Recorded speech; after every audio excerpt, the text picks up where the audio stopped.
Hi, I'm Randy Wooden, and welcome to another in our Edge Library series.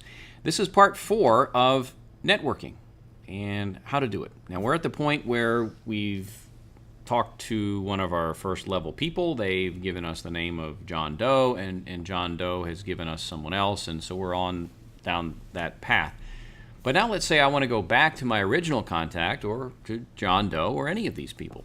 One of the main questions I get, I do a lot of group talks and work with individuals, and one of the key questions I get, particularly for people that have been out of work for a while, is how do I maintain my network? How do I keep in contact with them? I feel like I'm begging. I feel like I'm a pest. I wish I had something better to say or to ask, because I feel kind of guilty recontacting people with just, hey, I'm still looking.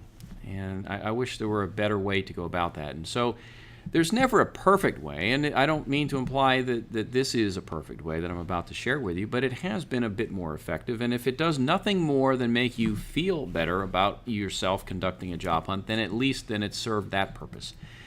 And so here's what I found to be useful. And I know I used to like this when I was a recruiter. I used to be a headhunter years ago. And I would tell prospects, don't call me unless you have something new to tell me. Don't just call me and say, you found anything yet? If I did, I know where to find you. So in this case, when you look at, let's say, John Doe, and I want to go back and talk with John, what has happened new in my life? Is there anything new that he might care about? Probably not. Maybe I have a new resume. That could be one thing. But more than likely, what I want to do is I want to appeal to John Doe. I want to approach him with something that might be of interest to him. So I can go online. I could find something from his industry. Maybe I could find an article about his company. I could find out something perhaps about his job, the sort of work that he does. Maybe Google that and find something in the news about that. I may also know what he does for a hobby, what he does for fun. Again, I don't know where our conversation had led, but if I know something, let's say he likes baseball. Well, even if it isn't baseball season, there's baseball in the news. What I'm looking for is something that I can approach him from that giver's gain standpoint. I can come to him with something that might be of interest to him. You and I both know that when I talk with John, first of all, what I'm going to do is I'll send him an email, and it'll have a link to the article or whatever. So that's one thing. I'll pick up the phone and call him. When I call him, I want to reference the fact that he and I had exchanged that email with him. You know, and I know that he will ask, how's the job hunt going? It's inevitable. But at least he's asking, not me. And once he asks, then I tell him. And I think it's important to try to remain positive, but I think you've got to be a realist. And you can even say things like, John, this has been one of the most challenging times in my life. Be very candid with you. It's not anything I relish doing. I would much rather be out working and making money and get my pride back in all those issues. But you know what? I could use your help. And I've just found that out of sight a lot of times means out of mind. And I can use your help now. Maybe 6 months from now, the shoe will be on the other foot. And you've got somebody here, you've got a friend you can call on. So I really could use your help. Just be candid with people. Particularly in a down economy, so many people are going through challenges and frustrations that it's not a sin to be unemployed. It really isn't. And when you talk with someone, I think you just can be realistic about your situation, ask for help, offer to help other people. And I think that would be a good approach.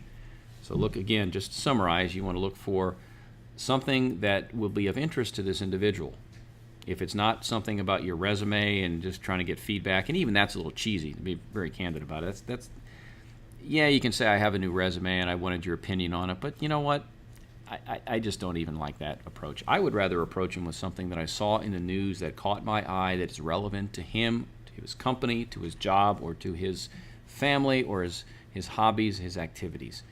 That's the kind of stuff that's going to appeal to John Doe.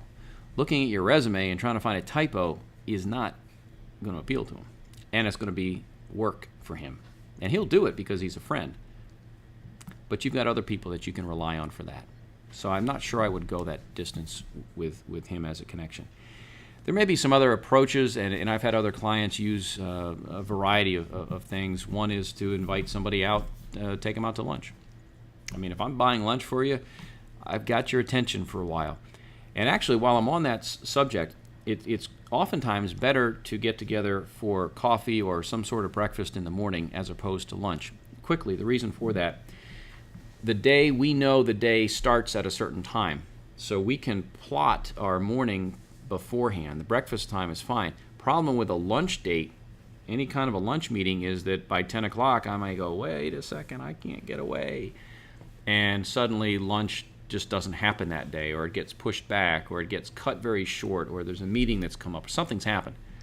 And so I'd rather push for something in the morning. So that's a little bit about how to follow up with a networking source. I would track things on a spreadsheet. I would try to do my best to know if John Doe gave me the name of someone else. I want to know when he did that. I want to be able to get back in touch with John Doe and say, John, 2 weeks ago you gave me Bill Jones' name. Just to let you know, I did meet with Bill, that sort of thing. I always want to double back with my people after they've given me a name. Immediately I'll do that, but then 3 weeks later I'll also get back in touch and thank them and indicate what happened during my meeting with that Bill Jones. I hope that was of some help to you. It's a common question people have. Gee, what do I do with these networking folks? And they're sitting there. It's been 3, 4, 5 weeks. Do I go back? What do I say? And such. So I hope that helped you. And that's going to wrap up the fourth segment on networking.